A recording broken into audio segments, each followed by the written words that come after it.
Is Blake Griffin making the case to be the best player ever at Oklahoma? And has the real Travis Ford finally stepped forward? From the Dodge Sports Desk, I'm Mike Sherman, and this is the Bedlam Nation Conversation. With me today are OU basketball beat writer John Helsley. OSU beat writer Scott Wright will be joining us via remote soon. John, let's start with you. We're running out of superlatives to describe what Blake Griffin's doing this year as a sophomore at OU. Is it time we added one more? Best ever at OU. I think if you just take this season alone, I think you can make a case to at least put him in strongly in that conversation. He wasn't what Wayman Tisdale was as a freshman last year or Alvin Adams was when he was a freshman, but he's made a huge leap. What he's doing as a sophomore, while different style than those two guys, I think is equally as dominant. So you'll go best season ever? I think you have to, because those guys will have played probably a season more than Blake will if he leaves after this year. And I'm not sure he was as good as a freshman. But as a sophomore right now, is this the best season in Oklahoma history? I think it maybe ranks up there. Okay, the Sooners head to Texas. They're going to be 11-1 when they get to Austin. Then up next, Kansas, Missouri. Those two teams are their closest pursuers. We've talked about 16-0. It seems less crazy now.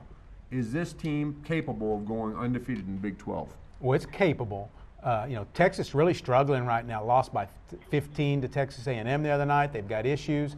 It's not a place that's going to be particularly hostile, so they could go in there and win that game. The Kansas game is a home game. I would favor them there. The toughest game they have left, I think, is at Missouri. They're going to face a different style. Missouri's a good team in Columbia. If they get through this weekend, including Big Monday, I think they got a great chance. I know we're looking over some games, but does that Missouri game at Missouri, I think a Wednesday night, does that remind you a little bit of the situation they had to go to at Arkansas back in late December? I think it does, because they're really starting to get into it up there. I watched their game with Kansas, and the crowd was great. They're playing well. They've really kind of adapted to that system of, kind of the 40 minutes of hell that Nolan Richardson used to have. They're doing it well, and they're getting better. I think it's going to be a very good Missouri team in the postseason. So I think it's going to be a heck of a matchup. It's not long ago, John, that we would have looked at a game like that and wondered whether the OU guards could withstand that kind of pressure. I don't think those concerns are there quite as much anymore. No, they're not as much because of the guards and also because of Blake Griffin. What he gives them, he's a great ball handler. He's a great passer. You could put him near midcourt, get the ball to him, and let him make some passes and help get them out of the mess. Okay, John, this time next week, there's a decent chance that OU will be the #1 team in the country. How good a chance?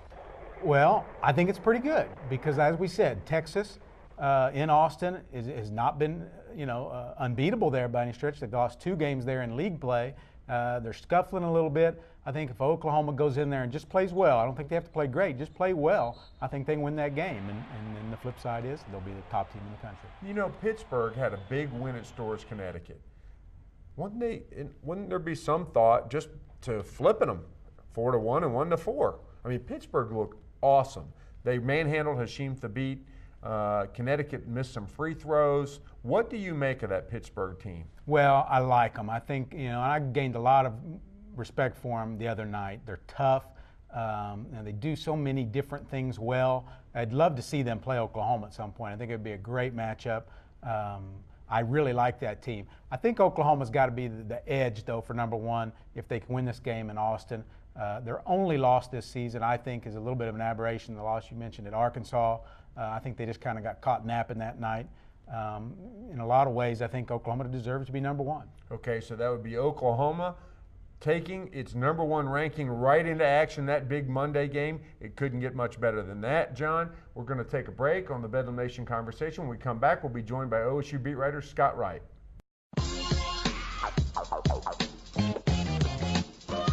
My all-new Dodge Journey took me from a 400-square-foot studio apartment. Call Mario. Hello? Yo, man, I'm on my way. To a new crib downtown. Play memo. Staff meeting, 9:30. Now this house is mine. The higher you go, the sweeter the journey. Introducing the crossover that's ready for anything. The all-new Dodge Journey. If you can dream it, do it.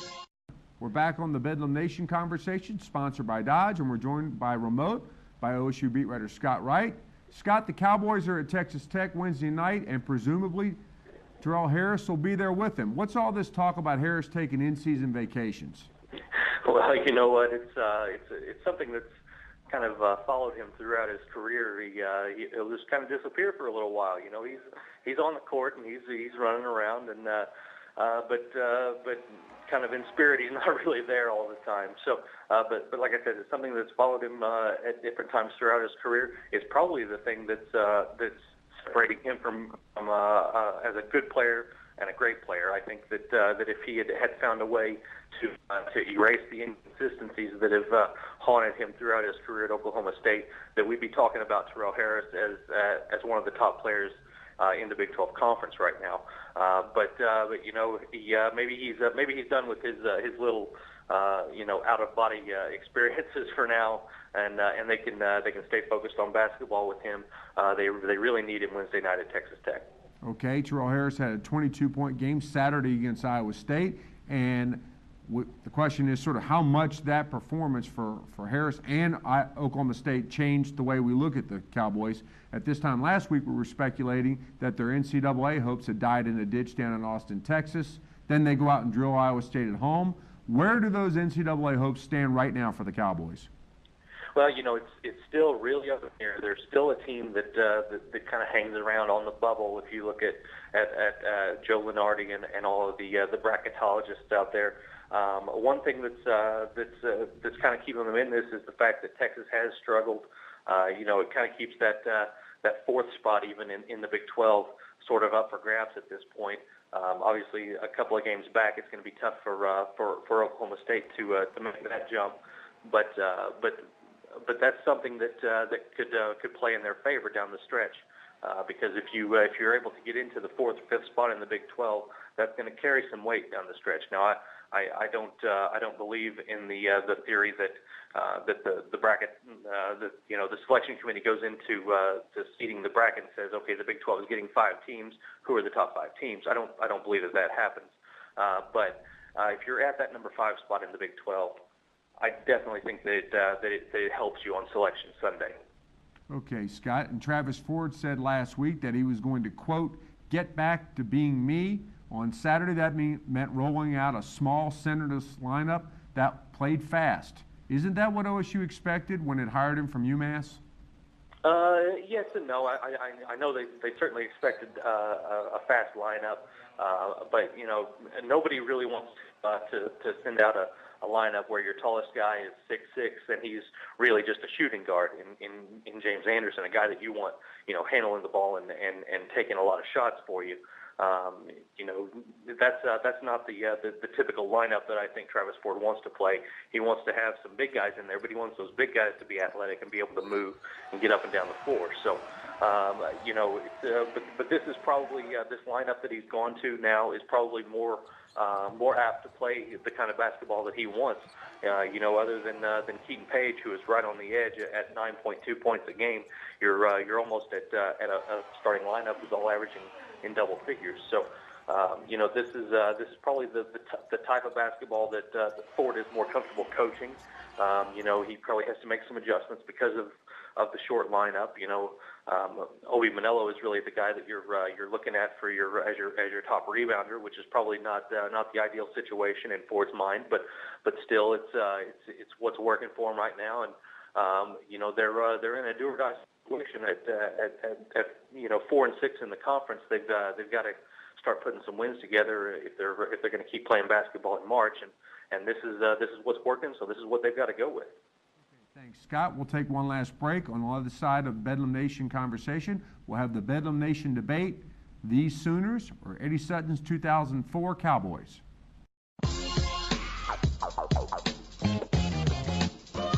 My all-new Dodge Journey took me from a 400-square-foot studio apartment. Call Mario. Hello? Yo, man, I'm on my way. To a new crib downtown. Play memo. Staff meeting, 9:30. Now this house is mine. The higher you go, the sweeter the journey. Introducing the crossover that's ready for anything. The all-new Dodge Journey. If you can dream it, do it. We're back, and it's time for the Bedlam Nation debate. Which national title contender is better, guys? These Jeff Capel Sooners or Eddie Sutton's 2004 Cowboys? Scott Wright, let's start with you. You know what? You look at those two teams and you see some similarities. You got 2 or 3 players who are going to have a shot at an NBA career in both instances. If we go back to what we thought about the 2004 Cowboys, a lot of talent on both sides. I think Oklahoma in 2009 has probably the better player out of all those teams in Blake Griffin. But I'm going to go with the 2004 Cowboys as a better team for one reason: experience. I think that was a team that there wasn't a lot that they hadn't been through at some point during their careers. They were ready for just about any situation. They weren't a team that was going to get rattled if they got down, in a crazy arena in March somewhere. I think that experience was something that really helped them in the tournament, and I think that would be the thing that puts them over the top in this debate. John, Scott made a really good point. Being down in March in a crazy arena. It was actually late February, but it was a game exactly like one the Sooners face in a couple weeks at Missouri. A classic game. The Cowboys lost, but really in a way that tested them, tested their mettle, made them a better team. Which team are you picking here? Well, you talk about the experience. Jeff Capel said earlier this year, what would you rather have, experience or young talent? And that's what Oklahoma's got. They've got great young talent. Let's go through the matchups. I'll take Blake Griffin over Joey Graham. I'll take the combination of Taylor Griffin and Juan Patillo over, who's the next option? Ivan McFarland. I might have to put Patillo on Tony Allen, though, because he can guard him, and it'd be a heck of a matchup. You got Willie Warren to go on John Lucas. So I'll go with the Sooners. I think with the great player that Blake Griffin is, he kind of puts them over the edge a little bit, and I won't undersell the Sooners just because they're young. Okay, guys, thanks. That's all for now, but you can continue the conversation on the only website geared to OU and OSU fans. That's bedlamnation.com.